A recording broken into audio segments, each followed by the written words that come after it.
Ngiyabingelela kwiVuka Africa TV. Igama lami nguMuzi, isibongo sami ngwakaDuma. Ngiyabonga kakhulu kubantu abangilandelayo nabantu abathandayo ukufunda ngeqiniso likaMveli kuqala ukuthi umlando uhamba ufika ibanga elingakanani nokuthi umlando wahlanazelwa kanjani. Ngiyababonga kakhulu labo bantu labo engathi uMveli kuqala uSomandla naso zonke izidalwa zase-Afrika ngokuhlukahlukana kwazo zingababusisa. Ngesonto elidlule ngikhulumile kakhulu ngomlando weBhayibheli, ngizoqhubeka lapho namhlanje. Bengikade ngibuka laphayana ku-YouTube uhlelo kubaba uMabhodla kade kukhuluma udumo lwelanga odume ngelikaNkululeko.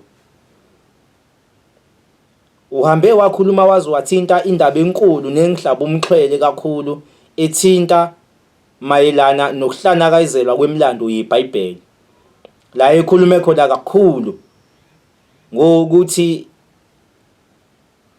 amagama amaningi ahlanakezelwa nemilando eminingi yahlanakazela waze wathinta ngisho uYeshua, waze wathinta nalabantu abaseBhayibhelini ukuthi ngelilanga uyobaveza ukuthi kwakuba amagama abangampela kwakubantu abamnyama, waze wathinta noElijah. Angidlale le clip lencane ngoba yinde ngithi nje kancane ebese ngiyaqhubeka ngiyakhuluma ngoba nami ngizobe ngiqhubeka nawo lo mlando wokuchaza ngeBhayibheli. Uqedela nje lo mlando engangiqalile ngoba ngesonto elidlule ngakhuluma kakhulu ngokuphanja ngokuntshontsha amaRoma ezothatha ngala. Ngifuna ukuzovala kumlando namhlanje, hayi ngiqale lana kuqala ala eAfrika leli lika Yeshua elomsebenzi ayophathisiwe kamoya. Ngiyazi abantu abaningi abakwazi lokho. Izobadida imqondo. Bamabhodla uYeshua ufikile ko Cape Town unyathelile nakuleli unyathelile lo muntu bamabhodla ubehamba wonke umhlaba. And amaRoma ngendlela laba abantu abangcole ngayo bawubulala bawuqeda into ethinta umuntu omnyama. Ngakho ngihlale ngithi yazi into noma incwadi mayibhala umlungu ungacathi konke ozokufica phakathi kunjengoba kubhaliwe. Ayikho into yobhala umuntu omhlophe ebhala ngomuntu omnyama ebeyinhle. Ayikho. Hey. So kusho ukuthi ngamanye amazwi lo mkhumbi obizwa ngoJesus yona othwala okhokho bethu. Bebayigqila lapha. Beyobayigqila. So laba afika ke khona ke bese befakwa yonke lemfundiso. Hey bamaphodla inzima lento yangisinda kodwa ngizoyikhuluma. Hayi khulume. Umhlaba makufanele ungizonde kuhle ungizondela iqiniso. Bamaphodla uYeshua yazi wadlule lapha emhlabeni. Uyithuna lakhe liseNamibia. Lalela kwenzakalani bamabhodla. Kwathi kushaya isikhathi ukuthi ahambe emhlabeni. Washonele United. Lo muntu bewuhamba wonke umhlaba. Umedlulele United. Lo muntu benabafazi enamakhosikazi.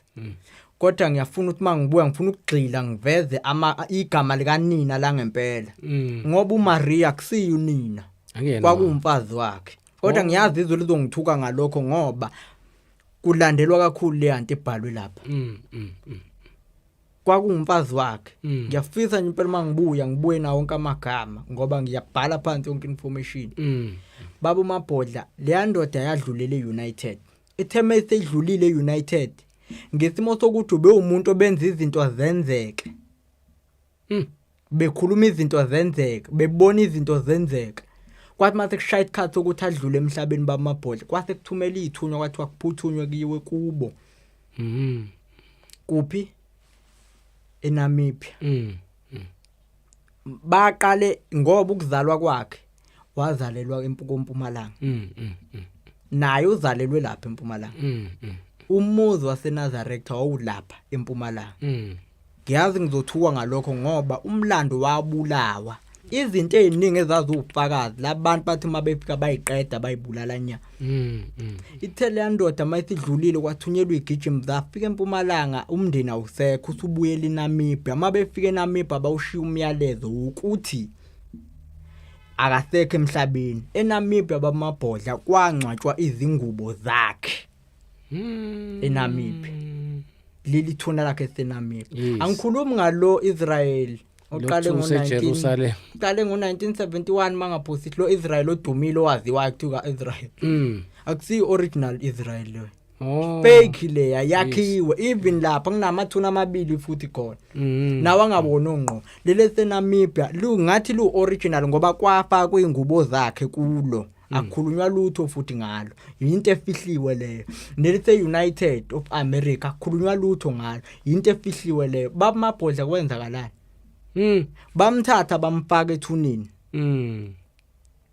emva kwalokho babamabhodla njengomuntu obenamandla kwafika ama-alien asintshontsha idumbu sikayishwa santshontsho bakuthi ayithi wavuka nisho ngakhulunywa kuthiweni kuthiwa wafa wavuka kwathini kodwa lapho ngolokhu ngimile ngoba izinto ngeyembulelwa ngiyibona idumbu sakhe santshontsha ama-alien kwase bethi mabefika bebona ithuna akholutho base bebuka indlela babamabhodla wayenamandla ngayo lwamuntu kwathi wakufuza ngabe lo muntu ufile uvukile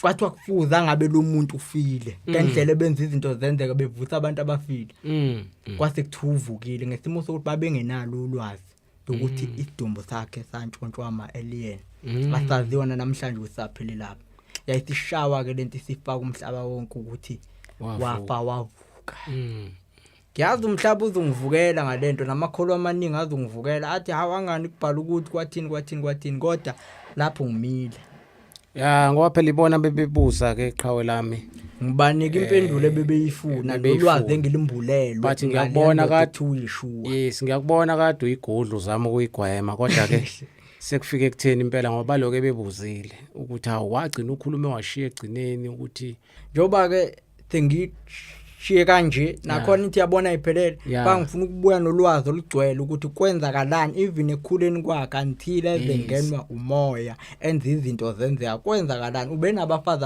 ube nezingane ukuthi kwagcine kwenzakaleni ngomndeni waphelelapha umndeni wakhe konke lokho ngifuna sikukhulume sigxile kube yikho eqale ngakho injalo impela baba ngezwe impela kuthiwa nabafowabo injalo impela baba enamakhosikazi kwakuwumnumzane amaRoma sibulele asilimazile kakhulu naleyo ukuthi bamabhodla kuthiwa wamithwa ngomoya engcwele no the trucklone iqiniso lemabhodla kwahlangana indoda nomfazi ngokwemvelo kwase base laba bantu bawuxovile umlando bamabhodla kuningi baxovile dukiswa abantu kakhulu ngelelafa sike siveze abantu even ngiyafisa ngelilanga singakubalekeli manje sibaqonde ngqo sike siliphathe iBhayibheli sike sisho ukuthi uMoses real name yakhe kwakuba uJohn wakuba nalo wathathwa zinqola zomlilo eli kwakumuntu wala eAfrica wathathwa ama-alien ngesimo sokuthi ama-alien abefikela kubantu kakhulu ngalesa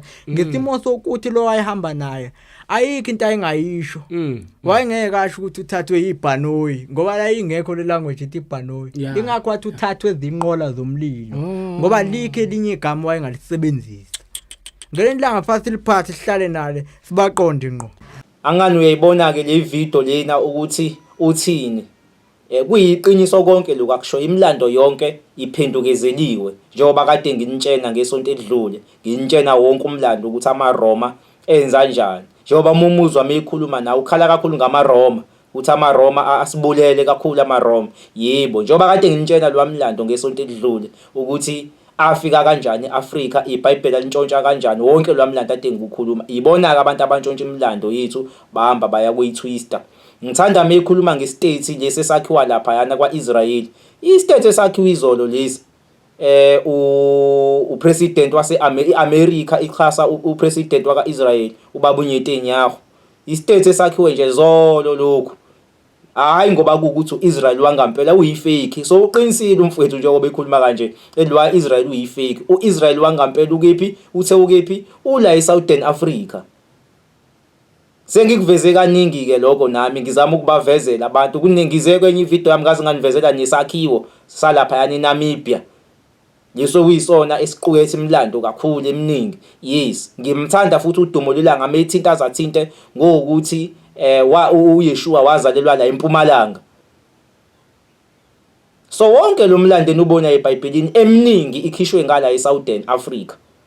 So bengifuna ukudlula nje lapho ngoba uma kukhona nabanye abafowethu abaveza lemlande kanje kufanele sibaveze ngoba siyayiqhenya ngabo ngobani baveza iqiniso bamele iqiniso likamveli kuqala bazokhulula abantu ekuthenini abantu bazi iqiniso ngomlando wabo ukuthi umlando wabo uhamba ibanga elingakanani futhi wahlanakazelwa kanjani. Ngiyafisa ukuthi ke ngibavezela abantu ngestate esilapha kwaIsrael ngento ezoba simple nje ngencwadi lapha yana kuGenesis. Ngifuna ukunivezela manje na ngoIsrael. Ubani uIsrael? uIsrael kwakuyizwe noma kwakuyigama lomuntu. uIsrael sizwe sakithi kwangelona izwe njengoba namhlanje sinezwe la kaIsrael. Ngizama ukwenza njani? Ngizama ukuprove izinkulumo zodumo lwelanga methi lo waIsrael uyifake ukuthi uqinisile. Mina ngiyalinika ke ubufakazi ngencwadi ngoba khona bazomphikisa bemthuke bethi ayikho lento ayisho ukhuluma into engekho. Nampu ubufakazi balokho. Masikhuluma ngoIsrael asikhulumi ngezwe kodwa sikhuluma ngegama lomuntu elanikezwe abani uJakobe. Genesis lapha lencwadi ngizoyiposta ngibavezela abantu la khona kuthiwa igama lakho selizoshintsha ngeke usaba uJakobe usuzoba uIsrael. So uJakobe masikhuluma ngolento lena ngoIsrael sikhuluma ngegama elanikezwa uJakobe hayi izwe. Basirobha futhi ama-Europeans imisakha lesa state sakwa-Israel asifundiswa ukuthi hayi uIsrael kwakade kuyizwe bathi bona bayizwe elingcwele. Yonke lento sizwe sakithi ayilona iqiniso. uIsrael kwakade kuyigama lomuntu. Kunencwadi enginifundele yona ngesonto edlule ngizoyiphinda futhi yakhe uJakobe lo owabizwa ngoIsrael. Imapha amazwe uNkulunkulu amnikeza wona amkelisa wona. Asambeni siyofunda le ncwadi yangesonto edlule futhi enginipostele yona elapha yana kuIsaiah. Sizoqala lapha yana ku43 siqale lapha yana kuverse 1. Uyabona ukuthi uthini uNkulunkulu mayikhuluma noJakobe wehla naye ehle nalencwadi ehla nalencwadi uzofike lapha kuverse 3 la ethi khona ngizokunika ini iGibhithe iSheba bese sekuzoba neKhushi. Enginitshenile ngesonto edlule nganika imbuzo ukuthi iKhushi bahlanazela igama iEthiopia. Sheba iSouthern Africa leyo makukhulunywa ngeSheba iSouthern Africa lapha omo nomatapa wehla njalo uzofike ngala kuthini. Masikhuluma ngoKhushi sikhuluma ngeEthiopia lapho. Yabo iAfrica ibiyodwa ibingenawo amaborder. Kwayiyona lento esiKhushi Sheba ayexist ngoba iAfrica into eyodwa.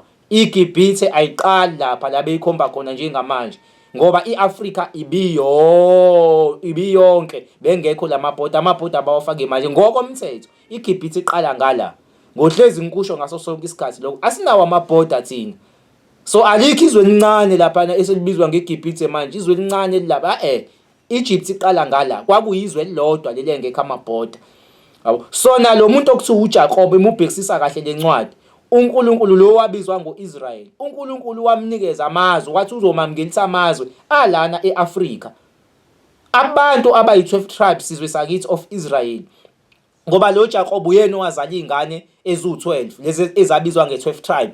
oJuda engishilo ngesonto edlule ngathi oJuda lo ithinta kakhulu iSouthern Africa ngazi ngabala thina ngabala amaZulu ngabala amaXhosa nezinye izizwe ukuthi zindlu kaJuda. Ngize ngakhuluma ngebhubesi ukuthi le tribe leni yayirepresentwa yibhubesi. Yebo ngesonto edlule ngiyacela abantu abangazange beze beyibone uhlelo ngesonto edlule beqale kulona before bengene kuleli ukuthi bengikade ngikhuluma ngani. Yebo lo Jacob ekukhulunywa ngayo lana yingane zakhe lezo. Angani uyabona ukuthi manje masikhuluma ngoJakobe sikhuluma ngani Uma sikhuluma ngo-Israyeli sikhuluma ngani? Masikhuluma ngo-Israyeli sikhuluma ngegama likabani elanikezwe uJakobe. Nalo Jakobe wanikezwa amazwe alana eAfrika. Akahlanganisi lutho neEurope namanye amazwe la esekhonjwa namhlanje. O-Israyeli lapha sekuthiwa yizwe yonke lanto iyifake yakhiwe. Kodwa wayenikezwa amazwe alana eAfrika. Umlando kaJakobe ke wangempela mangibahlebela abantu uhamba wehle njalo uze ufike lapha yana ukudlula kwakhe wadlule naye futhi wadlulela la eSouthern Africa naye. Yibo washonela la eSouthern Africa uJakobe. Umlando wakhe uhamba njalo wehle njalo uze ufike lana eSouthern Africa naye uJakobe futhi. So wonke lo mlando omningi sizwe sakithi owenu but sebewuphendulile manje bawutwista amagama bawutwista indawo khona ngene kwazi ukubona. Base banifundisa futhi izinto ezingelona iqiniso ukuthi abantu abamnyama bekhe eBhayibhelini. Umuthi abantu abamnyama namazwe aseAfrika wekhe eBhayibhelini. Yini kanti thina lesikhiphayo? Ingakho ngisebenzisa ama virgin ahlukahlukene. Akuwo iGibhithe ise Europe? No. Ila iSheba ise Europe? No. Ila iKush Ethiopia ise Europe? No. Ila so baqambela kodwa masiphosisa abantu bathini hayi iBhayibheli kwakuyincwadi yabo ngoba sebeliphendukezelile. Alright ngoba nguthintile umlando ngesonto edlule ukuthi lathathwa kanjani laphendukezelwa kanjani nganikeza amanye ama tribes ukuthi aguqulwa kanjani. Abanye abantu ke bazoyibuza ukuthi kungani iRoman Empire enza lobu buxoki lobu omungaka na? Kwakuwabantu abanjani bona laba ababekwazi ukuthi benze into ebhlungu kangaka ukubulala abantu untshontsha imilando yabo qedwe uyiguqule bese uyabuya uzobaqambela amasiphosiso ngoNkulunkulu bese sewuyalokhuza bese sewenza ukuthi ivangeli lisebenzele wena udlale ngabantu kodwa ubacolonize. Kwakuwabantu abanjani laba ababekwazi ukwenza into embi kanjena kodwa egcineni kosuku besebenzisa uNkulunkulu. Uma sikhuluma ngembuso ngeke ngikuveze kaningi lokho ukuthi emhlabeni isekelo somhlaba imibuso omibili kunombuso ukukhanya nowobumnyama. So into eyenzeka iRoman Empire yona yayisebenzela kakhulu umbuso wobumnyama. Njengoba uyakubona lapha kunencwadi nalapha ko Revelations lapha yana kwisambulo ethini liwili iBabylon la sesekuzwa siselindawo yokuhlala amademoni nawo yonke omoya ababi. Yes, so le ndawo lezi ingalina izona indawo lapha ezaba yisizinda kakhulu seSatanism. Umbuso waseRome nje nowenza lento wayithuma amasosha owaplana yonke lento lekuthi akucolonize abantu ngenkolo, angishontshwe imhlaba abacolonize ngeDutch law, aqalwe iChristianity, inkokwa kuyinkolo ezokwazi ukuthi kucolonize abantu, kuthunjwa abantu ngeRoman Dutch law. Then bese kuthathwa abantu bayokwenziwa igqila. KwakuConstantine loyo wayengenwe iSatanism umenza loyo nto uConstantine lo mbuso loyo. Ngangokuthi ngalenkathi sebelithathile ilento lena iBhayibheli. Abantu abaningi bacabanga ukuthi lapha eBhayibhelini khona umveli kuqala. Akekho umveli kuqala eBhayibhelini. Okunaloko bamcindezela nezimfundiso zakhe bazicindezela. Masikhuluma ngomveli nqangi uNkulunkulu weqiniso bamcindezela base befaka izithixo lapha yana eBhayibhelini. Ngizozama ukuprove lokho ngoba ngaye ngakuveza kancane ukuthi hayibo eBhayibhelini kukhona lapha yana izithwalo, kukhona izithixo. KunoNkulunkulu abaningi bobumnyama. Iqiniso licindezeliwe bangithuka abantu ngoba bengazi ukuthi kwenzakalani emhlabeni. Ngizozama ke namhlanje ukuthi nginabe ngaloko ngibavezele ngibakhiphele lezi zinto leBhayibhelini ngibavezele zona ukuthi ngempela lento engangisho hayi ukuthi ngangikhuluma into engingayazi, ngangikhuluma into engiyaziyo. Uma ubhekisisa kahle lapha yana kunencwadi ela eBhayibhelini ngizoyiveza le ncwadi abantu beyibone yonke into engifuna ukuyenza ngizobe ngiyiveza phansi. La kukhulunywa khona ngaloNkulunkulukazi obizwa ngokuthiwa uBhali. Omunye wonkulunkulukazi lona wobumnyama uBhali, yes, lo engisanda kusenda ivideo yakhe lapha yana eshiswa lapha kwaIsrael lapha le ndawo lapha eMiddle East manje. uBhali lo uNkulunkulu naye ola eBhayibhelini, uNkulunkulu wezithwalo lo. Umuzwa la eBhayibhelini kuthiwa kunomuntu owahamba nengane yakhe wayehlathini ukuthi afike enze umhlatshelo ngengane yakhe. Loyo nto lena iphenduliwe ngoba iRoman Empire masiqala leSatanism iqiniso likaMdali bebelifihla. bese befuna ukuqala lokuwani kwezithwalo kweSatanism kodwa bekuveza ngeBhayibheli abantu bangakwazi. So lo wamlando uphenduliwe. Uma kukhulunywa ngalowo muntu lawo labo bantu abenza loyo nto leyo kusuke kuwabantu labo abakhonza uNkulunkulu wobumnyama obizwa ngoBhali.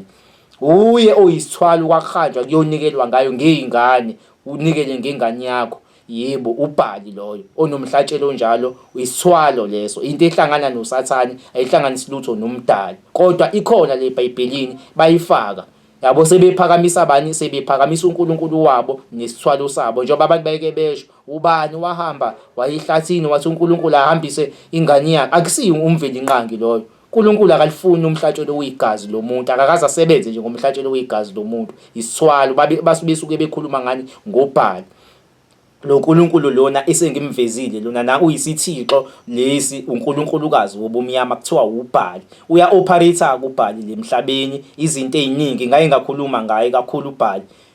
Unemkhiki uyena ophethe laphayana na kwipolitiki uphethe entweni eziningi uphethe uNkulunkulukazi wobumnyama futhi lo obizwa ngokuthiwa uBhali. Yebo, operate izinto eziningi nje epolitiki even nakumamida uya operate kodwa ugxile kakhulu nasezithwaleni futhi nakhona ngoba babambisene lezi zithixo lezi. Ngoba kukhona esinye esibizwa ngoQueen Lilith okumama wawo wonke amademoni.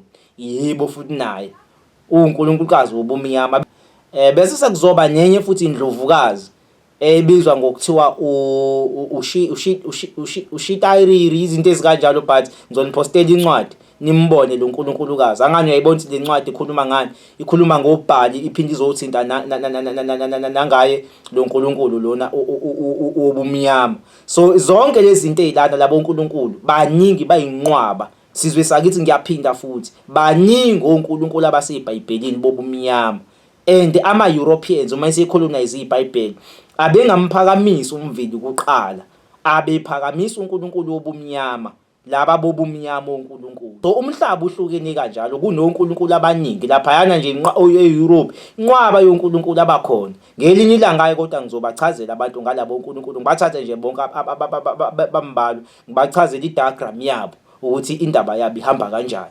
Yebo injalo ke. So le eBhayibhelini kunezithwalo, kunoNkulunkulu bobumnyama, inqwaba uhide. Bengifuna ukuthatha nje laba ababili abasakhona abantu bezoyibona lento engikhuluma ngayo ngoba ngengithanda ukukhuluma into ngiyiprove, ngoba mungayiprove into abantu bavele bekuthuke bethi uyahlanya ngoba bafundisa ukuthi iBhayibheli incwadi engcwele eyaphefumulelwa uNkulunkulu.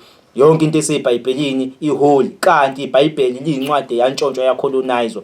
Leli Bhayibheli selibuya lapha yana eRome bese bewubulela umlando sebewuqale kabusha sebephakamisa izithwalo. Yingakho uyakuthola ukuthi umveli nqangi lapha eBhayibhelini mase sebuya ngala eRome bakufundisa ukuthi imithetho yakhe ayisagcinwa ngoba bona bayi opposite yokulunga. Ngalana eAfrika bengakalithathi ilento lena iBhayibheli imlando kwakuyimlando yethu leyana. Futhi labantu bala eAfrika babeyiphelela ngosikompilo leyade nginibalela lona izolo. Beyiphelela ngalolu sikompilo lolu olalukhona laphayana. Uma sebeyithatha bona lento sebefundisa abantu ekuthenini akusaphilwa ngaphansi komthetho kaNkulunkulu, sesinikezwa bani? Sesinikezwa uJesus Christ, naye sephenduliwe sengaseyena. Uma sikhuluma ngomlando kaYeshua, uYeshua wayekade egcina imithetho kaMdali, ephila ngemithetho kaMdali, eshumayeza futhi ngemithetho kaMdali. Ingakho kunezincwadi ezinye okwazi ukuthi uyithole. Senginikhiphele okuyiqiniso ke manje. Ukhona wakwakhala wathi ikupho okuyiqiniso sisathembi lutho. Ngase ngithi mina hayi ngiyonisiza nami nginikhiphele okuyiqiniso. Sebefanele abaqaleke abantu manje be-underline tokuqala bathi bona akusaphilwa ngaphansi komthetho kwafika uJesu sasesilokhuza sesiyathethelelwa. Wonke lonto yayingelona iqiniso, ayikazi iziyenzeke, kodwa leyo nto iyinto ekhandwe yibona for ukuzobulala umthetho kaMdali ngoba bona ngishilo ngathi baqhamuka embusweni wobumnyama abawufuna la uhambe khona umthetho kaMdali. So kwafanele bewubulala umthetho kaMdali bezofaka lamasiphosi abazosicolonize ngawo. Angani yabo. So leyo nto iqhamuke nabo sebedukisa abantu, kodwa ngokweqiniso ngokwezifundiso zikaYeshua wayeshumayela ngomthetho ebuyisela abantu emthethweni kaMdali. Yabo kwaku opposite la. Yabo laba bathini awusagcina umthetho lezi sangale eEurope, ngala eAfrika bathi umthetho kaMdali umile. Yabo. So uYeshua wayezobuyisela abantu kanjalo sebeduka nakhona futhi sebehamba ngezithixo zamaRoma. ebabuyisela ukuthi no buyelana eqinisweni likaMdali. Yenzani lokhu njengemithetho uyifubhekisisa lapha incwadi lapha kuMateyu la khona ecacisa khona ukuthi yena uYeshua ethi akazele ukuchitha imithetho nabaprofete ngizogcwalisa. Uma wehla nalencwadi lona mbuka ukuthi uthini, uzabeka isiqalekiso kumuntu ozogcina ozophula ngisho wodwa umthetho. Azabeka isiqalekiso ngisho nozofundisa abantu ukuthi bangawugcina umthetho. Angani uyabona siyaqala sikuvezela iqiniso manje. So bona amaRoma mayiseseqhamuke sebuya izinto eseyireplaceile ngoba izinto bayireplace yoba ngishilo ngathi isabatha la replacewa ngoSunday. Into eziningi bayireplace uJesu omnyama wa replacewa ngoJesu omhlophe. Izinto mase ibuya ngakuzona akusezona ilezi eziyiqiniso manje. Imithetho eyigcinwa ngala bona sebebuya bethi ayisagcina umthetho. Angani uyabo ukuthi sebeyakudukisa manje. Konke okubuya ngakubona sikuphambene. Kodwa ngala khulunywa ngomthetho.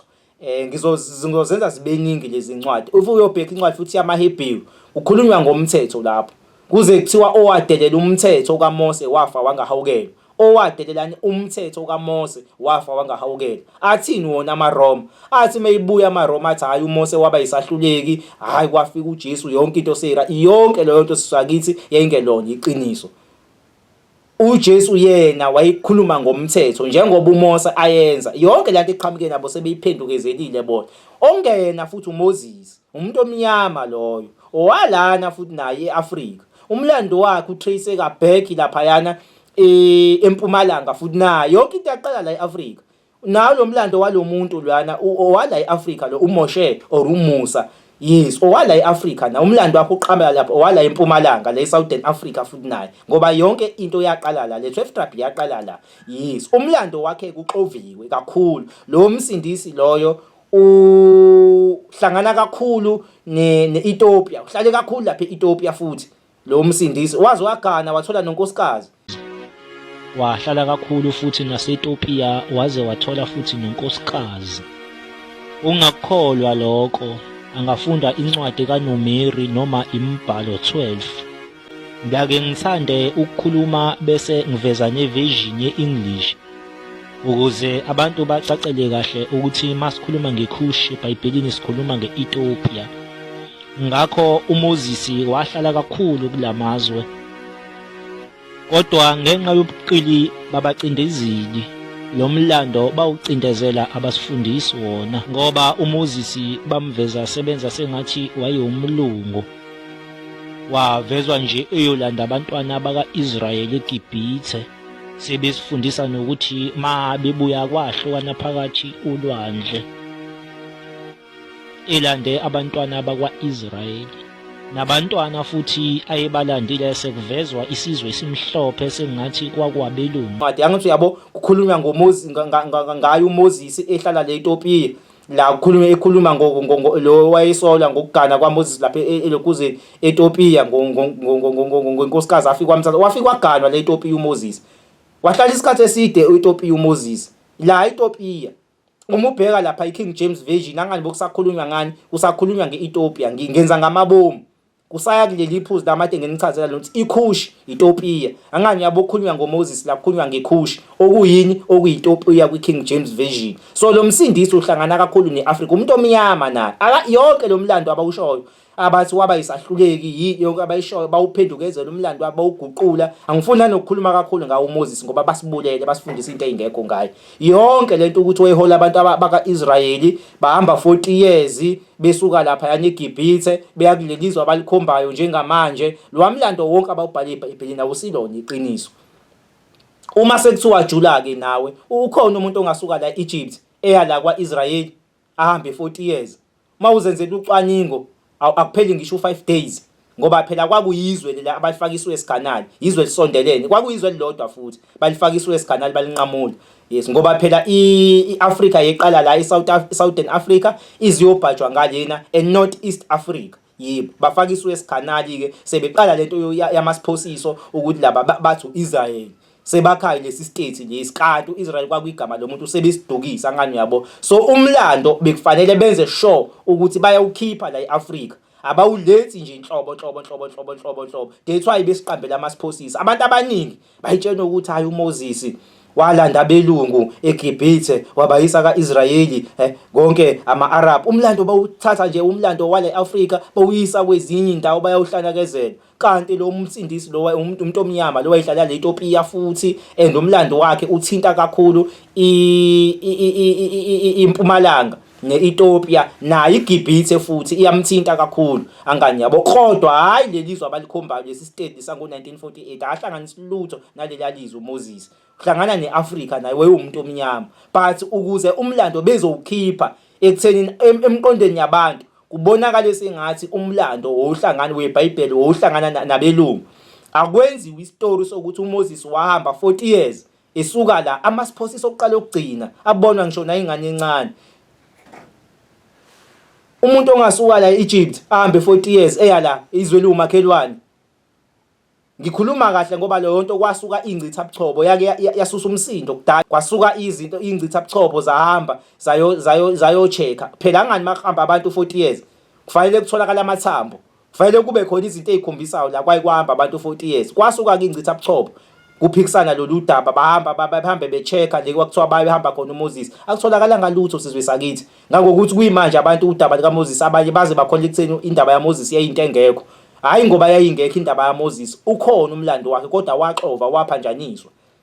Kwafakwa istory ingekho ezakhiwa ibona ngoba belwela ukukhipha umlando bewise ngalena elokhuzeni kulelizwe leli kule fake lo Israel oyifake abazakhela wona. But umlando wangampela wakhe uthinta iAfrika. Yes, uthinta lana iSouthern Africa neEthiopia neEgypt ngoba sengishilo nakule party lena edlulile ukuthi iEgypt kwakade kuyizwe labantu abamnyama bantshontsha izwe lethu. Angani uyabona ukuthi yini kwantshontsha iEgypt yabuyela ngakubona kwaba yathithwa njengezwe laphesheya kwashawa abantu abamnyama balicolonize.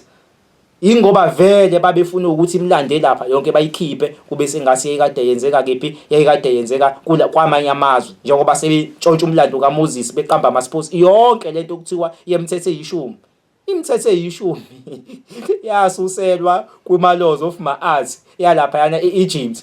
Ayiyona futhi u10 iwu42 nakhona masujula ufika ukuthola ukuthi hayi engeyona i42 yayimningi yabo. Bayisisebuya bona sebesibhalela kabusha umlando sebebhala bathi kwakuyimithetho eyayishumi yabo, kanti manje yayi42 yantshontshwa lapha ile mithetho ebizwa ngeMa'at kuthiwa ama-laws of Ma'at. Yes, yiyo ke ya create ini mhlazane sebesidukisa belungu aba create imithetho eyishumi. Yebo, babeyisusela imithetho yala eAfrika le esasivele esihlonipha, okusho ukuthi nayo le mithetho eyishumi ithini esasihlonipha la eAfrika. Yingakho bathe mabebuya nayo abelungu sebeqale kabusha umlando bangawugcina. Asiqale phela senze uma ihlokoza waloko kwabantu abazongiphikisa. Umthetho oqala uthini? Mina ngiyinkosi uNkulunkulu wakho, ungabi nabanye uNkulunkulu ngaphandle kwami. Ungazenzeli izithombe ezibaziweyo. Basifikela nezithombe amaRoma. uJesu bamenza wayifake, bamcima lo wangampela sanikeza uyithombe. Lezi ithombe esizibekile akusiyo uJesu. Xolisa ukusho njalo. Ingane kaPope uCesar Borgia, le ingane kaPope lo Jesu ithombe esizibekile emakhaya. Yebo. Siphinde sizobeka izithombe zama-actor ayedlala imovie kaJesu, hayi ngoba kuthiwa kuJesu. Yabo, so lezi izithombe esizibekile sibeka izithombe ongesibo uNkulunkulu bethu, kodwa thina sazi tshena ukuthi sibeka izithombe hayi uNkulunkulu, siyesiguqiswe kulezi izithombe zalo Jesu, kanti isithixo lesi. Yingakho lesithombe lesi sithixo sifike la eAfrika besithwele ngoba phela kwafika lezi izithombe beyithwele siqhamuke eRome eEurope, uMaria noJesu beyithwele zafika la eAfrika, izona ezacolonize okhokho omkhulu bethu. uJesu wafika ethwele la eAfrika. Masithiwa kukhulunywa iqiniso, isithombe akuyona into ereal yana sizwe sakithi yonke sakhelwe yona yizithombe leziyana. Yebo, angani uyabona kumthetho oqala uthi nje mina ungazenzeli izithombe, bona basakhela uJesu oyifake, basicreatela uJesu, bawucima umlando wangampela, basinikeza isithombe ongesiso bathi uNkulunkulu wethu, basenzela uSky God. Kushiwo kahle kwathi ungadwebi ngisho okuyimfanekiso yasezulwini, badweba uSky God le engikhulume ngayo ngesonto edlule. Sibuye futhi kuzokhulunywa ngani, kuzokhulunywa imithetho ethini ungabulali. Babe ngasibulala belungu, babe sibulala belungu. Beliphethe futhi iBhayibheli. basibulala ngalo besifundela amavesi eSlivari. Sazongena futhi kubona lawo mavesi wachaze lawo mavesi lawo ngoba bathe mabentshontsha futhi iBhayibheli sebilinga kubona kwakufanele ukuthi beyedele amavesi eSlivari. Yonke lento ukuthi iBhayibheli lapha efunyenelwa uNkulunkulu ayikho kodwa yantshontshwa. Bafaka futhi izithixo, baphakamisa izithixo. Babuye baphakamisa ini? Babuye baphakamisa imithetho yabo bacime kaMvelinqangi ababezosidukisa ngayo. Bayibulala likaMvelinqangi. Bathe mabeqeda futhi lobo benza njani? Base befaka ini? Base befaka namavesi eSlivari okufanele ukuthi ebuye eziAfrika bezosikolonize ngawo. Wonke ke lamavesi la kwakufundela obabamkhulu bethu ukuthi slave obey your masters, isigqila sakho ufanele uhloniphe isigqila hlonipha umaster. Kwamanye ukukhulunywe ngeslave ukuthi ungathatha ngisho ingane akulona icala, ngisho ingane ungayithatha uzenze igqila. Akhona lamavesi la yebo lencwadi angiposte ngakhulumi ngento engekho. Yebo lencwadi ukuthi ithini? Uma ucabanga lencwadi uNkulunkulu uyibhalela ekhuluma ngeslave oyikhuluma nangengane, buka lencwadi ekhulunywa nangengane. uNkulunkulu uyibhala lento, uyibhala kanjani uNkulunkulu le? Akuyona uNkulunkulu uyibhala lento uyibhalwa yibona, kodwa benzela ekuthenini sikwazi ukuthi sikolonize ngoba iBhayibheli lali drug. Basenza into ebuhlungu, bayasiluma kodwa bayasiphephetha. Bakwenza into ebuhlungu la bayakubulala bakufunde bethi hayi uNkulunkulu wayisho kanjena angani yabo yonke ukungcola bakuphendulile bayenza sengathi uNkulunkulu. Ukungcola konke benza sengathi uNkulunkulu. So amavesi eSlivari eBhayibhelini yonke lento ethinta iSlivari eseBhayibhelini ya-edwa ibona ukuzosikolonize. Hayi ngoba kuukuthi lento lana ireal, no ayikho real, ya-edwa ibona. So na-ke kanjalo ke nala kokucima lemithetho lena kuthenini kuthi uJesu wachitha imithetho njengoba kade nginifundela incwadi. Yibo angani uyabona kuthiwa futhi lapha yana uJesu yena uphakamisa umthetho lo wangampela lo omuntu omnyama.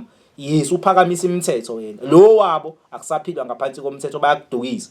Yebo, even noma kufika umuntu la kuyena uJesu embuzo ukuthi ngenze njani ukuze ngibe nokuphila okuphakade, wathini kuyena?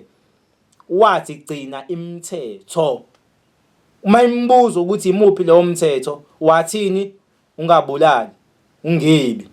Wamtshela ngani ngale mithetho lena eyishumi eyayivela igcinwa le Afrika esuka kude yaqala ima-art la eAfrika. Lo mthetho leyo.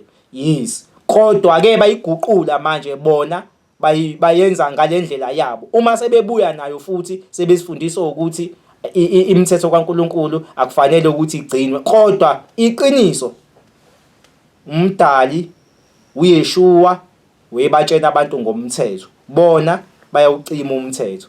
Nalabo afike nawo futhi njengoba senginilinganiselile ngokuthi izinto abafike nazo abayigcini babebulala.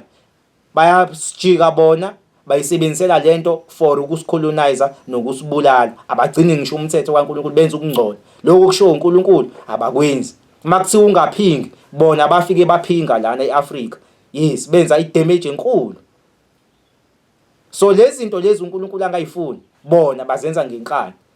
Lithi ngaleni iBhayibheli igcinisa abathi balicimisa abathi njengoba nginichazele ngesonto edlule lacishwa yibona ngeSunday law balicimisa abathi. So konke lokho kwakufuna umdali babekubulala bekubulala beqale kabusha bekureplace. Cabanga ukuthi ngichazile lento abantu bazoyibona.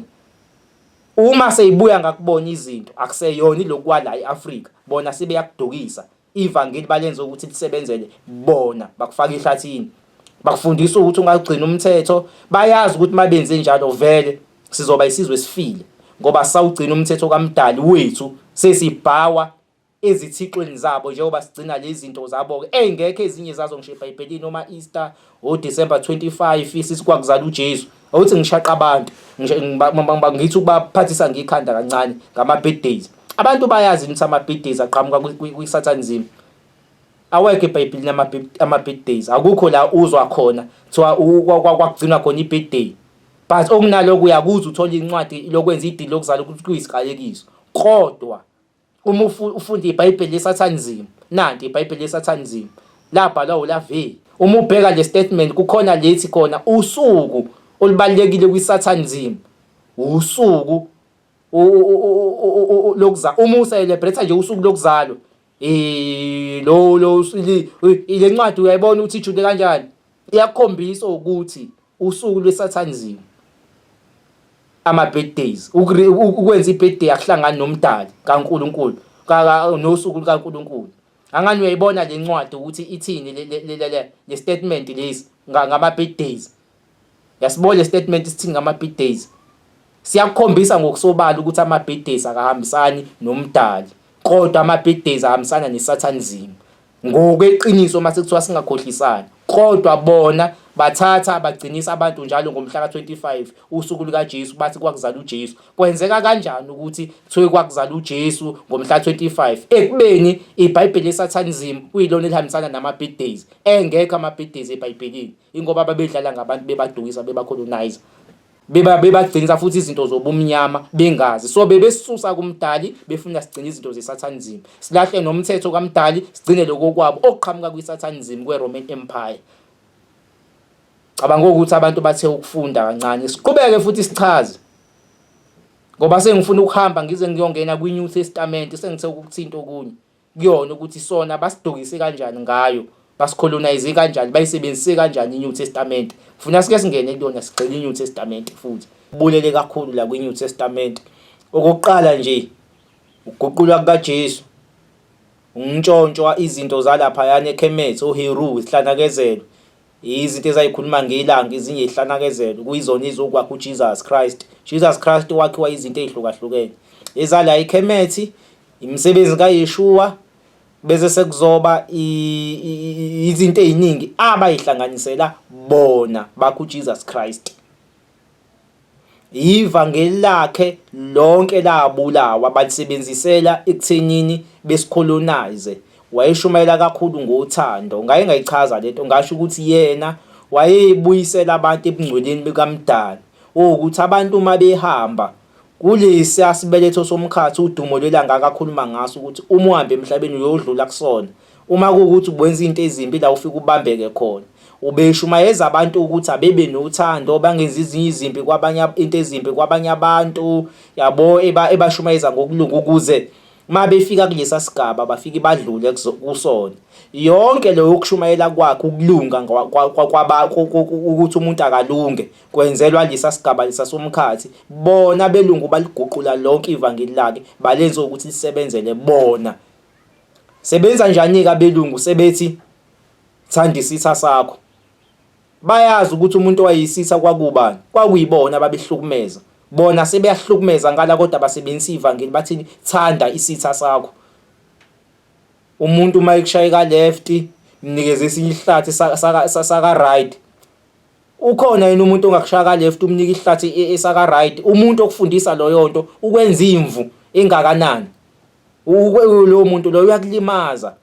Umdali inyosi wayidala ukuthi ibe nani, ibe nodosi, ukuze mawuyihlukumeza uyenza into embi iyakwazi ukuthi ivikele incinze.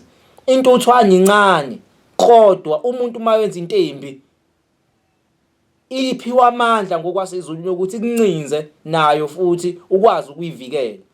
Nathi sanikwa amandla ekutheni siyivikele sinezandla, kodwa bona banqunda amandla ke manje. iNew Testament ufuna ubatshela abantu ngeNew Testament iyayizokwenzani eAfrika, iyayizosunqunda amandla. Yingakho bekufundisa lamavesi lawo ukuthini umuntu uma ekushaya ka left mnikeze uright, khona singeke silwe, samukele noma ngabe yini ngalento abayishoyo. Bashanga lamavesi lawana kwi-Old Testament, hlonipha umaster, akufanele ahloniphe isigqila, ahloniphe umaster. Nala kwi-New Testament akhona futhi lawo mavesi lawo avela kakhulu oPawuli, usithiwani ini isigqila fanele hloniphe umaster. Umuntu uma ekushaya ka left mnikeze uright, thanda isitha sakho. Kwakufanele ukuthi begxile kulawo mavesi lawo kwi-New Testament. Gxile kakhulu la kuLazaro nesicebu, ihlupheki ukuthi hayi ukuhlupheka ikona uNkulunkulu asithandayo. Fanele uNkulunkulu mawuhlupheka ukuthanda kakhulu, yabo, kubefaka lento yokuhlupheka la kusini ukuthi sibe comfortable ngokuhlupheka, kodwa besebenzisana iBhayibheli. So yonke lento bebeyenzela ukwenzani? Number 1, basinqunda amandla okokuqala ukuthi singakwazi ekuthenini silwele thina, kodwa basebenzisane uNkulunkulu. Number 2, asingabazondi abelungu ngoba balokhuzile bona, ngoba siyathi sinothando olukhulu kakhulu, bafaka uthando kakhulu. Thanda isitha sakho. Uphinde futhi umuntu uma ekushaya ka left emnikeza right, okusho ukuthi kabelungu lapho sizokwamukela noma ngabe yini. Yabo kushawe ngalamavesi aboke, so iNew Testament yayizokwenza lo yonto ukuzosicolonizer ukuthi sibe comfortable ngokuhlupheka. So bona babesebenzisa iBhayibheli belisebenzisele ethenini bezosinqunda amandla, besakha futhi ukuthi sibukele phansi. Yabo basebenzise kakhulu iBhayibheli ukuthi sitheneke amandla, baphinde futhi basebenzisa futhi inkolo ekuthenini sibukele phansi. Yingakho benza uSathane kwathiwa indoda emnyama, kwathiwa ibala elimnyama represent uSathane njengoba kwathiwa sibamnyama kanti sibansundu. Kwathiwa ibala elimnyama represent uSathane, kwavezwa izithombe zika Jesu wawumlungu. Still lo nto kusakubulala umqondo. Bathi iBhayibheli labo asinalutho thina samademoni. Lo nto baqambela amasposiso khona uzoyinyeza. Wamukele noma ngabe yini eqhamuka kubona ngoba bona bayisizwe sikaNkulunkulu. And base bekushumayeza upoison lona bese uyawudla lo poison ngoba bayisizwe sikaNkulunkulu. And iBhayibheli lapha efunyelwa uNkulunkulu abasasho ukuthi balintshontshe, bathi yonke into lapha iholi ebeni bafaka amavesi ezithwalo, befake uNkulunkulu ithixo, bafaka yonke ukungcola, baxuba namasposiso bese abasakutsheni lokho manje bazothi lapha efunyelwa uNkulunkulu. So yonke lento ade beyenza sizwe sakithi inkolo yayizosilimaza imiqondo ekuthenini singabi namandla, setshenziswe lamavesi singayilweli, sibe nothando, sibathande, sibathembe. Yabo babezokwenza njalo ke inkolo yayikade izokwenza njalo la eAfrica, neBhayibheli neNew Testament yayikade izokwenza njalo. Yabo yayizosebenzela bona ngoba nokuzalwa kwakhe uJesu futhi uma usuqala nje ubheka ukuzalwa kwakhe akulona iqiniso, ngoba bona basifundisa ukuthi wazalwa yini, wazalwa ngomoya. Akulona iqiniso ukuthi wazalwa umoya. Umlando wokuzalwa kaJesu lo wakhe wamaRoma awuqalanga ngomoya, kodwa waqala nge-envelope. Kunestory esacindezelwa la eBhayibhelini sokuqala. Lese envelope kufika idada liphethe envelope, kwathiwa kwakuyilento lena, kwakuyinzalo yanikeza uMaria khona izokwazi ukuthi athole abantwana. Kunestory sikanjalo isacindezelwa abambalwa abantu abasaziyo. Esokuqala leso ukuthi wazalwa umoya isesitori sesibili leso. Nakhona futhi lesi sikamoya muhle ehla ngokomlando ufika uthole nabanye abaprofeti oKrishna nangalana eKemet nakhona kuthiwa yonke into kuba umoya ayingaqali ngoJesu lento le. Yabo kwakunayo eminye imilando before yabanye abantu okusho kahle kahle bebekhopha izinto zabanye abantu beyishintsha. Yabo nala ukuthi indodana ezele yodwa kwabo shuyi kwanikelwa ngayo yedwa akulona iqiniso. Wayinabafowabo, incwadi lapha na kuMateyu 13:55 iyakuvezela kancane ukuthi wayinabafowabo. Lo akusiyo indodana yombazi unini uMaria, abafowabo phela ukuthi baxova amagama. Yingakho ke bathi mase bebanjiwe ekuthenini lento lena yilona iqiniso, bavika ngokuthi hayi wayezalwe komunye unkosikazi. Zonke lezi izitori sizwe sakithi azikho. uJesu wenabafowabo, azalwanga umoya, wazalwa ngenyama. Bajika bazobulala iage yakhe between 12 years to 32 years. Yabulawelani ingoba akufanele ivele itrue identity yakhe. Akufanele kuvele ikhula eganwa ngoba waba nonkosikazi. Yonke lo history yacindezelwa. Akufanele ukuthi ivele ukuthi waba nonkosikazi. Unkosikazi wakhe futhi uMaria Magdalene, wayenkosikazi kaJesu. Ke walithinta udumo lolanga lonto leyo. Yebo, uMaria Magdalene kwakunkosikazi kaJesu. Umlando wabo uphenduliwe leBhayibheli kwathiwa wayinamademoni awu1000 bani awukho lo wamlando. uMaria Magdalene kwakunkosikazi wakhe ngqo uJesu. Wayengcwele kuthiwa wayintokazi yayingcwele kakhulu. Bona umlando sebeyawuguqula bamfaka udaka mawusubuya kumaRoma.